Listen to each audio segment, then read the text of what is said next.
aí, turminha, tudo bem com vocês? Sejam todos bem-vindos aí ao canal de Nutrição Animal Fácil, ok? Aqui nós postamos aulas, nós postamos vídeos dos trabalhos dos estudantes, bem como webinários, então sejam todos bem-vindos, faça a inscrição aí no canal se ainda não foi inscrito, ok? Para dar uma força aí para o nosso trabalho, bem como receber alguma notificação dos nossos vídeos. Bom, aproveita a oportunidade para agradecer os estudantes de outras instituições, né, de todo o Brasil que têm entrado em contato com a gente aí. Então, meu muito obrigado a vocês aí. E fica à vontade, né, para deixar alguma pergunta aí no chat, algum comentário, tá? Essa interação é muito gratificante para a gente que faz esse trabalho de maneira voluntária. Então, muito obrigado aí. Bom, hoje nós vamos falar de um assunto de extrema importância, tá? Quando se fala em nutrição animal, principalmente nutrição de ruminantes, nutrição de animais de seca e colo funcional, como cavalo, como coelho, por exemplo, que é a fibra, ok? A fibra precisa ser muito bem compreendida por todos aqueles que se propõem a trabalhar com a nutrição animal, ok? Então, nós vamos falar um pouco da análise da fibra, nós vamos pegar o ponto de vista analítico. Lembrando que aqui mesmo no canal, quando a gente gravou a aula de digestão, metabolismo de carboidratos, a gente falou de fibra sob o ponto de vista nutricional para animais não ruminantes. Se quiser, pode procurar, a aula está aí. Aqui nós vamos falar sobre fibra do ponto de vista analítico. Bom, nós vamos dividir esta aula em dois momentos, ok? É um conteúdo mais longo, ok? A gente vai detalhar bastante, porque é um assunto muito importante, e aí nós vamos dividir em duas partes. Nessa primeira parte, nós vamos falar do que é a fibra, vamos caracterizar a fibra e falar da metodologia da fibra bruta, e na segunda parte, a gente vai falar mais das metodologias de Van Soest, ok? Então, para começar, nós vamos compartilhar aqui a nossa tela.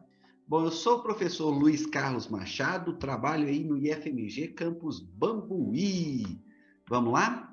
Bom, as perguntas que a gente vai tentar responder nesta aula, ok? O que é e qual a composição da fibra vegetal? Ok? Se a gente vai falar de análise da fibra, a gente tem que citar um pouco, falar um pouquinho da sua composição, né? O que é um assunto muito complexo. Cada dia que passa, a fibra, né? O nosso entendimento sobre a fibra tem se tornado cada vez mais complexo e mais aprofundado, né? Bom, quais os métodos para se analisar a fibra vegetal? Aqui a gente vai falar de alguns métodos mais comuns, embora hoje, por exemplo, existem metodologias diversas desenvolvidas nos últimos anos, principalmente aí pela turma que trabalha com nutrição de ruminantes. Aqui nós não vamos aprofundar demais. Nós vamos falar um pouquinho sobre os métodos mais básicos, ok? Lembrando que a gente vai dividir essa aula em duas partes, ok? Porque é um tema muito longo. Bom, o primeiro, então, que nós precisamos conversar é entender primeiro o que é fibra.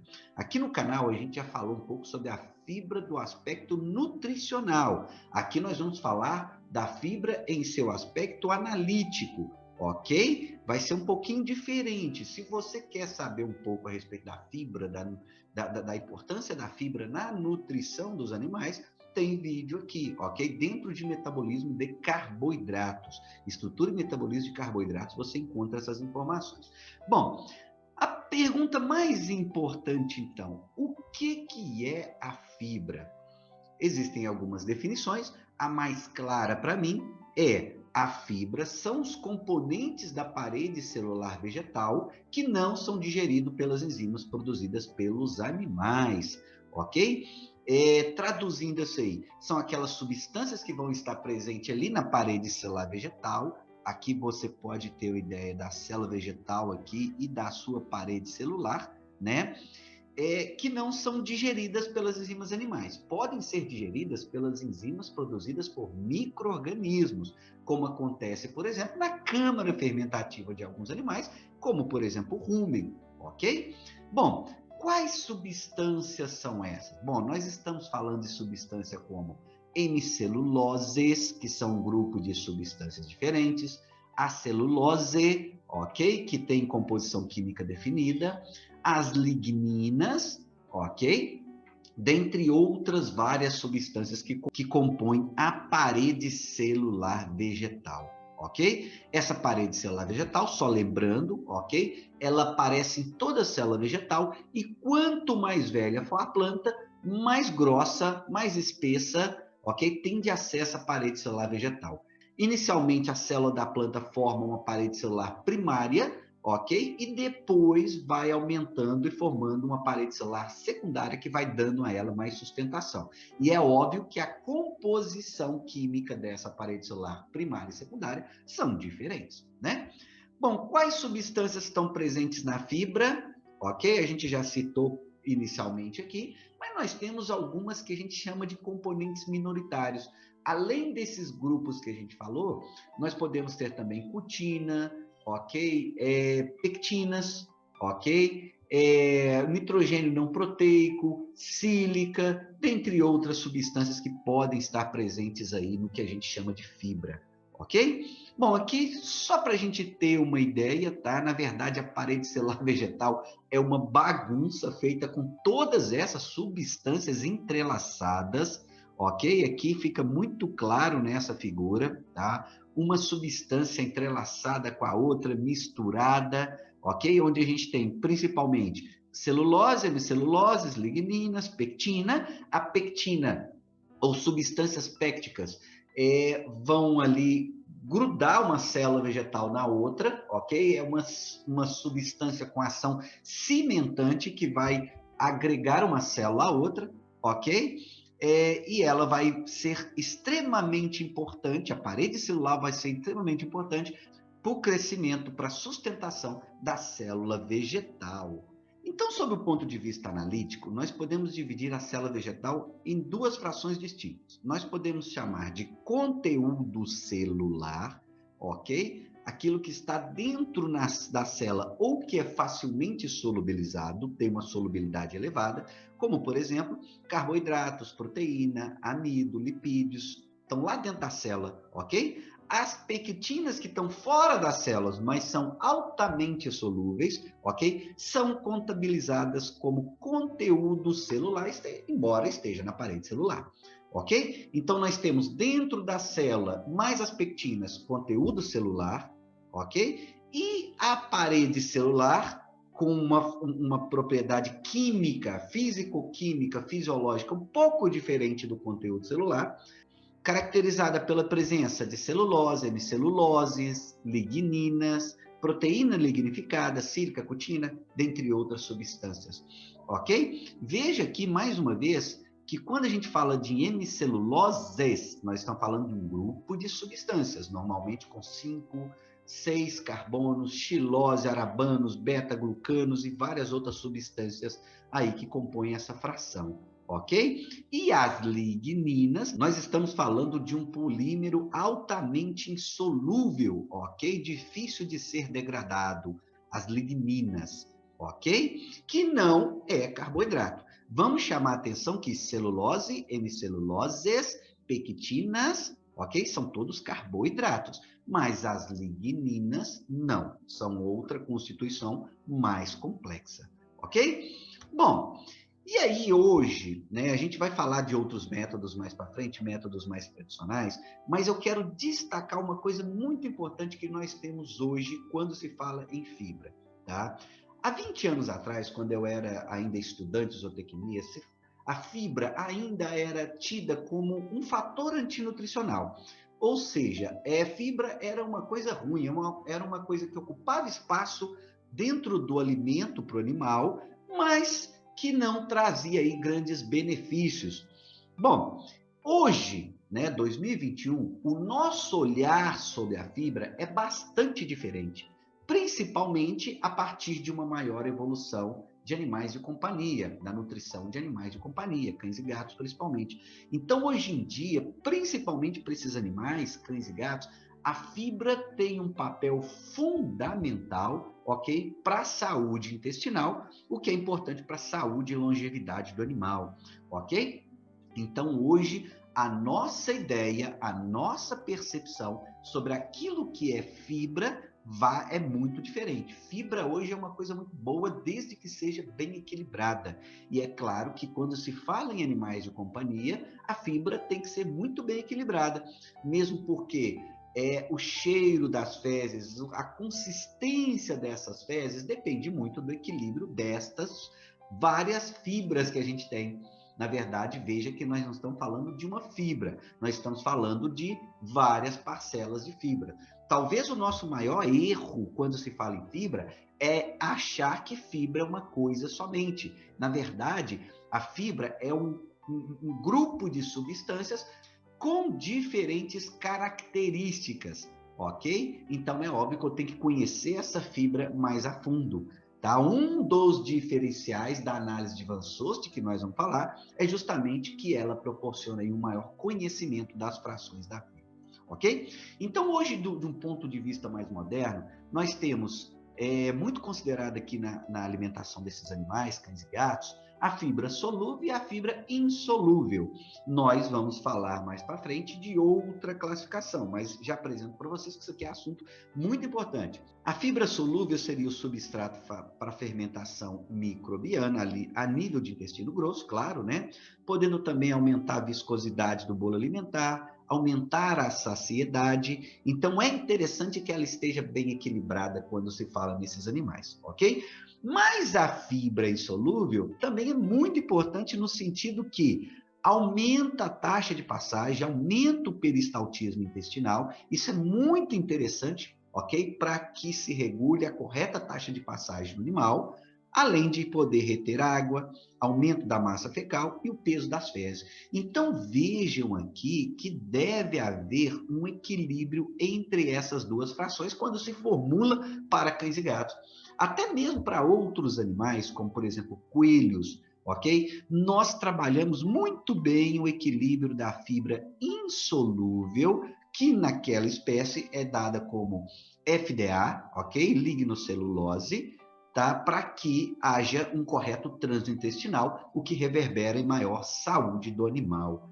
Então, eu chamo atenção para esse aspecto, que hoje a fibra, nós olhamos para ela diferente como uma coisa muito positiva. Nós não falamos aqui, é mais do ponto de vista nutricional, né? Mas a fibra, é claro que também é fonte de nutrientes, como, por exemplo, ácidos graxos de cadeia curta, ácidos graxos voláteis, nutrição do próprio enterócito que está ali no intestino, dentre outros, ok? Bom, então, a nova pergunta aqui, como que nós vamos analisar essa fibra? Qual método que a gente vai analisar? Olha só, aí dentro de sala de aula, quando a gente tem tempo com os estudantes, a gente vai propondo métodos, né, mais arcaicos aí para a gente analisar a fibra. Pensa que eu tenho um copo, um becker de laboratório e coloco minha amostra para ferver dentro de algum líquido. Com certeza, esse líquido vai solubilizar algumas substâncias. O que eu tenho que descobrir é um líquido que solubiliza meu conteúdo celular, ficando apenas o que eu quero, no caso, a fibra. A gente faz alguma coisa semelhante a isso? Olha aí, nós fazemos. Olha só, nós colocamos um chá, no caso seria a nossa amostra, colocamos água para ferver, ok? A gente toma aquilo que nos interessa, ou seja, o líquido com um cheiro agradável, com sabor agradável e bem característicos, e descartamos aquela parcela que não se solubilizou, ok? A parcela insolúvel naquele meio, naquela água quente ali, ok? Quando nós vamos fazer alguma análise de fibra, seja ela qual for, nós vamos fazer exatamente o contrário, entenderam? O que nos interessa é o que sobra nesse meio aquoso. Então a gente fibra, descarta a parcela de líquido, ok? E pesa essa fibra. O que você utilizou para essa determinação, o que você utilizou como solução, é o que vai determinar o tipo de fibra que você está fazendo, a metodologia que você está fazendo, ok? Bom, a primeira forma desenvolvida, então, para essa análise foi pelo método de Wende, a fibra bruta. Existiam alguns métodos mais antigos, mas o método de Wende foi que trouxe aí uma revolução para a análise de alimentos daquela época. Inclusive, esses métodos são utilizados ainda hoje. A própria fibra bruta é a matéria fibrosa que se utiliza na fábrica de ração, por exemplo, né? Bom, nesse método, eu vou submeter a minha amostra a uma solução ácida e uma solução alcalina, ok? E vou verificar esse resíduo. Nesse resíduo, eu levo ao forno mufla, vejo quanto que perdeu, que esse é o resíduo de fibra. Vamos lá, vamos explicar isso melhor. Então, eu peso uma quantidade de amostra, deixo em uma solução 1,25% de ácido sulfúrico em fervura durante 30 minutos, ok? Aí eu tenho um resíduo, eu filtro. Esse resíduo eu submeto a esta solução de hidróxido de sódio 1,5%, 30 minutos, fervura, e tenho um segundo resíduo, ok? Esse resíduo aqui seria o resíduo de fibras mais aquela parcela insolúvel nessas duas soluções, ok? Principalmente minerais, principalmente sílica. Então, a diferença entre antes e depois, ok? É a minha fibra. E aí é claro que eu tenho uma fórmula para me fazer isso aqui. Ou então eu considero, né, o peso que perdeu nesse momento, dividido pelo peso da minha amostra, ok? Multiplicado por 100. É óbvio que em algum momento eu vou ter que descontar também o peso do cadinho vazio, ok? Bom, esse método que eu apresentei para vocês, que é o método da fibra bruta, que ainda hoje é utilizado na fábrica de ração, ele tem muitas críticas, sempre teve muitas críticas, né?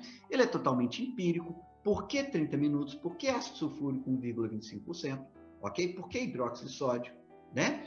O difícil controle de temperatura, o tamanho da partícula, o tempo, ok? O próprio ácido sulfúrico também ajuda a solubilizar alguma parcela aí de fibra, ok? O teor de fibra bruta é subestimado. Quando você faz esse método, se você achar, por exemplo, 12% de fibra bruta, poderia ter 13, poderia ter 14. Você está subestimando o teor de fibra porque parte da fibra você solubiliza com essa substância alcalina e essa substância ácida. Então, no final das contas, você diminui, tá, o teor de fibra, você subestima. E esse erro, respondendo a essa pergunta, acaba indo para extrativo não nitrogenado, o que é determinado por diferença. Além de tudo, eu acho que para mim, como nutricionista de animais, seria o pior, é que a fibra bruta não te dá muita informação sobre a qualidade da fibra. E hoje nós precisamos entender essa fibra mais a fundo, a fim de equilibrar melhor as dietas para os animais, ok? Então, quando você fala em fibra bruta, você não sabe, por exemplo, a fração de lignina, a fração de hemicelulose do alimento. E aqui nós estamos falando de grupos de substância com características totalmente diferentes. Quer ver uma coisa? Olha só. Imagina que nós temos aqui o alimento A e o alimento B. Todos os dois têm 20% de fibra bruta. São alimentos diferentes, mas eu fui lá, analisei esses alimentos e me deram 20% de fibra bruta. Ou seja, você pode falar que são iguais. Se você só tem essa informação, você vai achar que são iguais, ok? Mas se você pegar e detalhar esses alimentos mais, você vai ver então, tá? Que o alimento A tem 3% de celulose, 4% de hemiceluloses e 13% de ligninas. É claro que aqui a soma deles dá 20, poderia ter outras substâncias, e aqui, né, por uma questão didática, eu estou simplificando a questão, ok? Não estamos falando de outras substâncias, ok? Se eu detalhar a substância B, o alimento B aqui, eu vou ver que tem 8% de celulose, 10% de hemiceluloses e apenas 2% de lignina. Provavelmente o alimento A, né, nós estamos falando de uma planta mais lignificada, mais velha, que vai ter uma menor digestibilidade para o animal e vai ter um comportamento digestivo muito diferente da substância B, que tende a ser melhor fermentada, melhor aproveitada pelo animal. Então, o comportamento nutricional aqui vai ser totalmente diferente, considerando isso aí. Então, é óbvio, fica claro que nós precisamos saber, ok?